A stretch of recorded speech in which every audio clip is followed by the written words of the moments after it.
ഏറ്റവും പ്രധാനപ്പെട്ട കാര്യമായി പറയുന്നത് ഈ നാട്ടുകാരൊക്കെ ഉന്നയിക്കുന്ന വിഷയങ്ങൾ ആത്മീയ ആചാര്യൻ്റെ ബന്ധം. സ്റ്റെഫനി, നാട്ടുകാർ പിന്നെ എന്തെങ്കിലും പോലീസുമായി സംസാരിക്കുന്നുണ്ടോ? ഇപ്പോൾ ഇന്നലെ മുതൽ നമ്മൾ നാട്ടുകാരുടെ പ്രതികരണങ്ങൾ കേൾക്കുന്നതാണ്. അവർ വലിയ തോതിൽ ഇപ്പോൾ ഈ കരച്ചിലുമൊക്കെയായി ബന്ധപ്പെട്ട് പോലും അവരുടെ ചില വിമർശനാത്മകമായ ചില പ്രതികരണങ്ങളൊക്കെ നമ്മൾ കേട്ടതാണ്. നാട്ടുകാരും ഈ ആത്മീയാചാര്യനുമൊക്കെ ബന്ധപ്പെട്ട് എന്തെങ്കിലും സംശയങ്ങൾ ഉന്നയിച്ചിട്ടുണ്ടോ? എന്താണ് പോലീസ് കണക്കാക്കുന്നത്? നാട്ടുകാരുടെയും ഒരു സംശയങ്ങൾ എന്താണ്?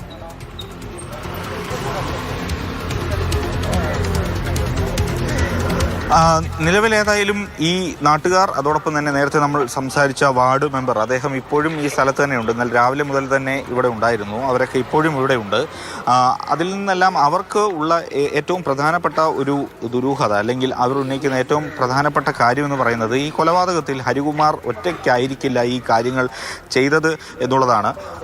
അതിന് കൃത്യമായൊരു പങ്ക് ഈ അമ്മയായ ശ്രീധുവിൻ്റെ ഭാഗത്തു നിന്നും ഉണ്ടായിട്ടുണ്ട് എന്നുള്ളതാണ് അവരൊക്കെ തന്നെ സംശയിക്കുന്നത്.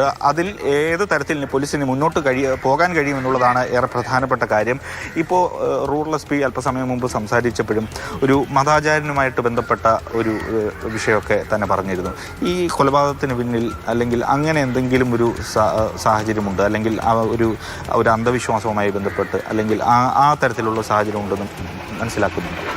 അപ്പം സ്വാഭാവികമായിട്ട് നമുക്കിപ്പോൾ ഇത് കേൾക്കുമ്പോഴേക്കും ഞങ്ങളതിനെ തള്ളുന്നില്ല. പക്ഷേ ഇവിടെ ഈ വീട്ടിൽ അങ്ങനെ ഒരു ആചാരമോ രീതികളോ പ്രക്രിയകളോ ഒന്നും നടന്നിട്ടില്ല.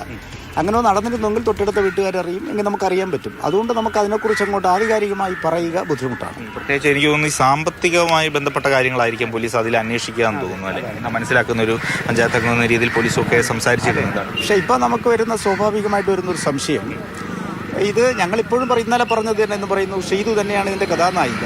ശ്രീധുവിൻ്റെ ഭർത്താവ് സ്വാഭാവികമായി ഇവിടെ വരുന്ന ആളല്ല. അപ്പോൾ 16 അടിയന്തരവുമായി ബന്ധപ്പെട്ട് 15-ാം തീയതി ശ്രീധുവിൻ്റെ ഭർത്താവിനെ വിളിച്ചു വരുത്തിയതാണോ അദ്ദേഹം സ്വയം വന്നതാണോ എന്നുള്ളതാണ്. വിളിച്ചു വരുത്തിയതാണെങ്കിൽ ഇത് ഈ കൊലപാതകം പ്രിപ്പയർഡാണ്. കാരണം അയാളെ തലയ്ക്ക് വച്ച് കെട്ടുക എന്നുള്ളതാണ്. ഞാനന്ന് രാവിലെ ചോദിക്കുമ്പോഴേക്കും കുഞ്ഞ് അച്ഛൻ്റെ അടുത്ത് കിടന്നു എന്ന് പറയുകയും ചെയ്തു. അപ്പോൾ ഇതിനകത്ത് അപ്പോൾ നമ്മൾ അങ്ങനെയാണെങ്കിൽ നമ്മൾ ചിന്തിക്കേണ്ടത് ഇതൊരു കാൽക്കുലേറ്റ് ചെയ്തുകൊണ്ടുള്ള ഒരു കൊലപാതകമാണ്. അതിലൊന്നും സംശയമില്ല. പക്ഷേ ഇപ്പോഴും ഞങ്ങൾ പറയും, നാട്ടുകാരായി ഞങ്ങൾ പറഞ്ഞു, ഹരികുമാറിന് ഒറ്റയ്ക്ക് ഇത് ചെയ്യാൻ കഴിയത്തില്ല, ഇതിൻ്റെ ബ്രെയിൻ വേറെ ഉണ്ട്, അതിനൊന്നും തർക്കമില്ല. അപ്പോൾ ഇതിൽ അങ്ങനെ ഒരു ബ്രെയിൻ എന്ന് പറയുമ്പോൾ ഔട്ട്സൈഡറല്ല ശ്രീധു ചെയ്യുന്ന കാര്യങ്ങളെല്ലാം അമ്മയ്ക്ക് നന്നായിട്ടാണ്. പഞ്ചായത്ത് അംഗം എന്ന രീതിയിൽ കൂടെ ചോദിക്കുകയാണ്, അയൽക്കാരൻ കൂടിയാണ്.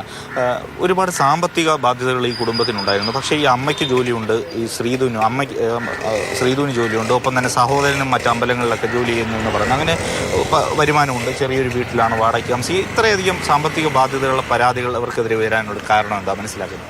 അത് വരുമ്പോഴേക്കുമാണ് ഞങ്ങളിപ്പോൾ ഈ പറഞ്ഞതുപോലെ ഏതെങ്കിലും സ്വാമിമാരുമായി മഹർഷിമാരും ബന്ധപ്പെട്ട് പണം ഒഴുക്കിയിട്ടുണ്ട്. എന്നാലും ഈ ഏരിയയിൽ നിന്ന് ഒരുപാട് പണം കടം വാങ്ങിയിട്ടുണ്ട്. നല്ല സാമ്പത്തിക ബാധ്യതയുണ്ട്. അതിപ്പോൾ ഞങ്ങളുടെ ഏറ്റവും ഇവിടുത്തെ സാധാരണക്കാരെ കൊച്ചുകുഞ്ഞിനോട് ചോദിച്ചാലും പറയും ഏതാണ്ട് 1.5 കോടിയിലേറെ രൂപയുടെ ബാധ്യത അവർക്കുണ്ട്. ഇവിടെ തന്നെ തൊട്ടടുത്ത് നമ്മൾ നോക്കിയാൽ കാണുന്ന വീടുകളിൽ നിന്ന് ആഭരണം 1.5 ലക്ഷം രൂപ 2 ലക്ഷം രൂപ ആഭരണം കൂടാതെ വാങ്ങിച്ച വീടുകളുണ്ട്. പക്ഷെ ഇപ്പോൾ അവരാരും പുറത്ത് പറയുന്നില്ല. ഒന്ന് പേടിച്ചും നാണക്കേട് കരുതിയും പറയുന്നില്ല. ഈ സാമ്പത്തിക ബാധ്യതയുണ്ട്. ഈ രൂപ എന്ത് ചെയ്തു? ഒന്ന്, ഞങ്ങളുടെ ഈ ചുറ്റോട്ട് അറിയപ്പെടുന്നിടത്തോട് ഒരു നിർമ്മാണ പ്രവൃത്തി നടത്തിയിട്ടില്ല, 2 സെന്റ് ഭൂമി വാങ്ങിയിട്ടില്ല. അപ്പോൾ അങ്ങനെയൊക്കെ കണക്കൂട്ടുമ്പോൾ ഇപ്പോൾ ഈ കേൾക്കുന്ന പൈസയുടെ ഒഴുക്ക് നിറയും. ഇതിൽ ശ്രീധുവിന് ജോലിയുണ്ടെന്ന് പറഞ്ഞാൽ അതൊരു സ്ഥിരം ജോലിയൊന്നുമല്ല, അതൊരു താൽക്കാലികമായിരുന്നു ദേവസ്വം ബോർഡിൽ എന്ന് പറയുന്നത്. അതും ഇപ്പോഴത്തെ രീതി അനുസരിച്ച് ഉണ്ടായിരുന്നു എന്നൊരു സംശയമാണ്. ഈ സാമ്പത്തികം വാങ്ങാൻ വേണ്ടി കണ്ടെത്തിയൊരു ജോലിയാണോ എന്നുവരെ ഞങ്ങൾ സംശയിക്കുന്നു. കാരണം ജോലിയുടെ പേര് പറഞ്ഞിട്ട് ആളുകളൊന്നും വാങ്ങുന്നുണ്ട്. എനിക്ക് 1 ലക്ഷം രൂപയിലേറെ ജോലി വാഗ്ദാനം ചെയ്ത് പണം വാങ്ങിയിട്ടുണ്ടോ? അങ്ങനെയും വാങ്ങിയതായിട്ട് പറയുന്നുണ്ട്. അതായത് നമ്മുടെ ഉച്ചക്കട ഭാഗത്ത് നിന്ന് ഇവളോടൊപ്പം പഠിച്ച ഒരു കുട്ടിയിൽ നിന്ന് അവൾക്ക് ആ കുട്ടിക്ക് എഴുതി കൊടുത്ത പേപ്പർ, അതൊരു ആൺകുട്ടി എഴുതി കൊടുത്ത പേപ്പർ അടുത്ത കാലത്ത് ഇവളുടെ അമ്മയോടൊപ്പം ജോലി ചെയ്യുന്ന ഒരു ടീച്ചർ കണ്ടു എന്ന് എന്നോട് ഇങ്ങനെ സൂചിപ്പിച്ചു. സാർ, അത് പുറത്തു പറയാൻ പറ്റത്തില്ല. അവൻ്റെ കയ്യിൽ നിന്ന് ഏതാണ്ട് 4 ലക്ഷം രൂപയോളം പറ്റിയിരിക്കുന്നു. ദേവസ്വം ബോർഡ് ജോലി വാങ്ങി കൊടുക്കാമെന്ന് പറഞ്ഞു. അപ്പോൾ ഇങ്ങനെ അവിടെ നോക്കുമ്പോഴേക്കും അവർ നല്ല തുക വാങ്ങിയിട്ടുണ്ട്. പക്ഷേ ഇതെന്ത് ചെയ്തു? അപ്പോൾ ഈ തല മുട്ടയടിച്ചത് തന്നെ ആദ്യം പറഞ്ഞത് അച്ഛൻ്റെ രോഗം മാറാൻ വേണ്ടി മുട്ട നേർച്ചയായിട്ട് അടിച്ചു. പിന്നെ കുറച്ച് നാൾ കഴിഞ്ഞപ്പോഴേക്കും പറഞ്ഞതെന്ന് വെച്ചാൽ അത് അവൾ കീമോ ചെയ്തു തുടങ്ങുന്നു എന്ന് പറഞ്ഞു. പിന്നെ പറയുന്നു രോഗമെല്ലാം മാറി. ഇതെല്ലാം പറഞ്ഞത് അവരാണ്. അതുകൊണ്ടാണ് ആളുകൾക്കൊന്നും വിശ്വാസമില്ലാത്തത്.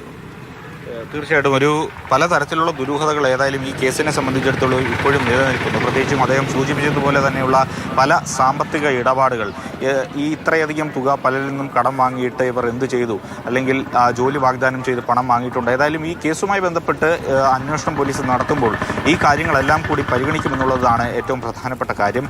ഇപ്പോൾ ഏതായാലും ശ്രീധുവിനെ സംബന്ധിച്ചിടത്തോളം വ്യക്തമായൊരു സൂചന ഈ കൊലപാതകത്തിലേക്ക് നയിക്കുന്ന തെളിവുകൾ പോലീസിന് ഇല്ല എന്നുള്ളതാണ് അന്വേഷണത്തിൽ വലിയ വെല്ലുവിളിയായി തുടരുന്നത്.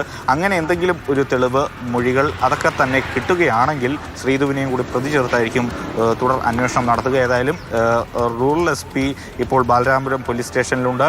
അവിടെ വിശദമായി ഇനി അവരെ ചോദ്യം ചെയ്യാനുള്ള സാധ്യതയുണ്ട്. നാട്ടുകാരും വലിയ തോതിലുള്ള സംശയങ്ങൾ തന്നെയാണ് ഉയർത്തുന്നത്. അത് ഇന്നലെ മുതൽ അവർ കൃത്യമായി തന്നെ ഇക്കാര്യങ്ങളൊക്കെ പറയുന്നുണ്ട്. പോലീസ് ഇതൊക്കെ അന്വേഷിക്കേണ്ട വിഷയങ്ങളാണ്.